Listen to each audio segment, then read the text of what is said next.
Hi, I'm Don from DonDronesOn. I've just read through the Transport Canada What We Heard report. And you know what? Other than a few strange things, it's a pretty good document. Let's check it out.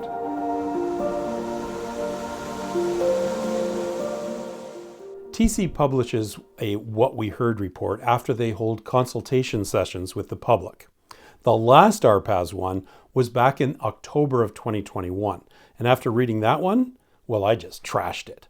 It was a skimpy 7 pages. It openly ignored recreational operators and was so vague, it could have been the inspiration for the old Saturday Night Live "Not Gonna Phone It In" skit.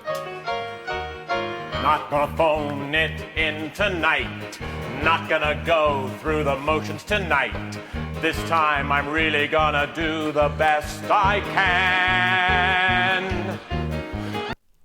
So, TC apparently followed Steve Martin's advice. They didn't just phone it in this time, but they did their best with the latest What We Heard report.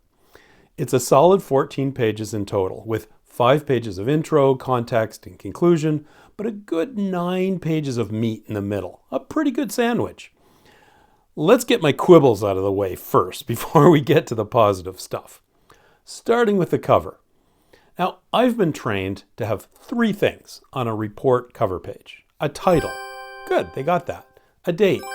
Well, they have a date, but it's a season. But that's better than nothing. And finally, an author. And they fail on this. Why am I so hung up on this? Well, having an author shows accountability. It tells you who feels proud of the document. And it gives you someone to call out for either praise, questions, or tomatoes. And there's nothing here. Not even the RPAS team wrote this. Now, maybe it's just a quibble, but it sets the tone, and it really should be fixed going forward. This is a good report, and someone should be proud to own it. Okay, with that off my chest, let's bite into the report.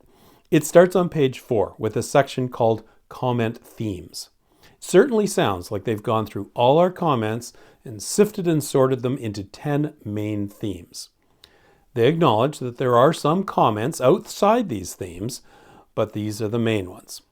Here they are. Fees, training, micro drones, model aircraft, foreign operators, first responders, recreational operators, operational rules, beyond visual line of sight operations, and finally, program implementation. There's obviously a lot of overlap between these themes, but when you have so many comments, there's like 300 and some odd, this is a good way to get some sense out of all of this mess. I did something similar in my own analysis of the comments, and there's a link to my video in the description below. So let's zip through these themes and see what interesting stuff they came up with. Now, I'm only going to comment on notable or peculiar bits, so I encourage you to read the whole report if you want the full story. There's a link in the description below, and that goes straight to the document. Okay, first, fees. Under the proposed regulations, the registration fee is doubling from $5 to $10. SFOCs will go from free to, well, fairly substantial amounts depending upon the complexity, and the new higher certification level will have a fee itself. TC noted that recreational operators were the most vocal against the new fees and the fee increases. And they also acknowledge that the notion of fleet registration might be a good means to address folks with large RC aircraft collections. So far, so good. They heard us. What is a bit worrisome is that this section ends with a pretty defensive summary of why the new fees and increases are justified. To me, it's inappropriate to see this kind of counter-argument in a What We Heard report. And the final paragraph begins with, TC acknowledges and appreciates the comments, which to me sounds like the preamble to, but we're just going to go ahead anyways. They don't say that, but it sure sounds like it. The second theme is training, and they've grouped quite a few different bits into this theme. This statement is interesting. One of the most frequent comments received during the consultation period pertained to the proposed requirement for visual observers to hold an advanced pilot certificate for extended visual line of sight operations. EVLOS is a new concept in the proposed regulations where an advanced drone pilot is allowed to fly up to 3.7 kilometers away out of visual line of sight as long as they have a spotter who can see the airspace where the drone is flying. And that spotter is watching for potential manned aircraft or other risks. In the TC proposal, that spotter must also have their advanced pilot certification. So TC has picked up on the fact that a lot of people think that the spotter should not need to have their advanced certification. So good. The other training item was also interesting because it acknowledges that some people want ground schools, the ones that are teaching the new BVLOS stuff, to be certified by TC rather than simply self-declared, like the regular ground schools today. I found that interesting in light of the recent fiasco with some self-declared advanced drone models being delisted. People are getting pretty skeptical of the integrity of this self-declared stuff.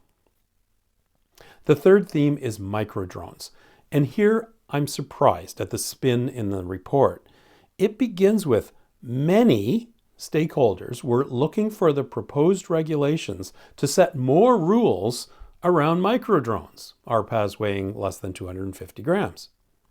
Well, I saw a few comments like that, but I'm surprised TC would interpret this as many, and I sure hope that they don't start to inflict more regulations on tiny drones with such a low risk factor. More clear guidelines, more recommended training, sure, but not more rules. By the way, they do also acknowledge that there were a few comments suggesting the weight threshold for microdrones be increased to 1 kilogram.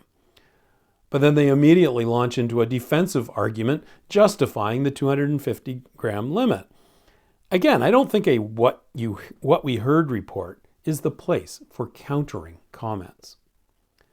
Model aircraft is the next comment theme in the report. Here they begin with an explanation of why MAC lost its exemption. Again, a bit out of place, but okay. They end with noting that commenters asked for more distinction between RC aircraft and quadcopter type drones. The next two themes on foreign operators and first responders held no particular surprises, so I'll leave those ones up to you guys to read yourself. Theme 6 was recreational operators. In this section, they touched on three aspects. The notion that the rules should differentiate between recreational and commercial operators. Second, that the rules need to be simplified. Well, that's good. But I was disappointed that simplifying the rules for FPV flights was not specifically mentioned. It's time this FPV area was cleaned up, and DPAC offered a simple solution. But anyway, thirdly, they mentioned requests to soften the approval process for advertised events, including doing away with SFOCs for these. So good. The operational rules theme was mostly focused on comments related to the new BVLOS and medium RPAS regulations. For some reason, they also put the sheltered operations comments in here, noting requests to include obstacles such as trees, in addition to the current structures and buildings. Theme 8 was beyond visual line of sight operations, which of course was one of the main themes of the entire new regulation package. TC repeated that people have observed, as we've been saying since 2021, that they can't possibly have a name like RPAS Operator Certificate, since the acronym ROC conflicts with the Restricted Operator Certificate for aviation radios. I don't understand why this issue hasn't been resolved yet. TC then goes through a number of objections to the medical standard for the new Level 1 complex certification, and ends with the summary statement, overall, stakeholders requested that TC revisit and reassess the medical requirements to ensure fairness and inclusivity. Well, that's a good idea. Oh, and they tuck a little comment in this section about reviewing the cannabis use guidelines. That's the one that says 28 days. The final comment theme is program implementation, talking about the coming into force dates and enforcement.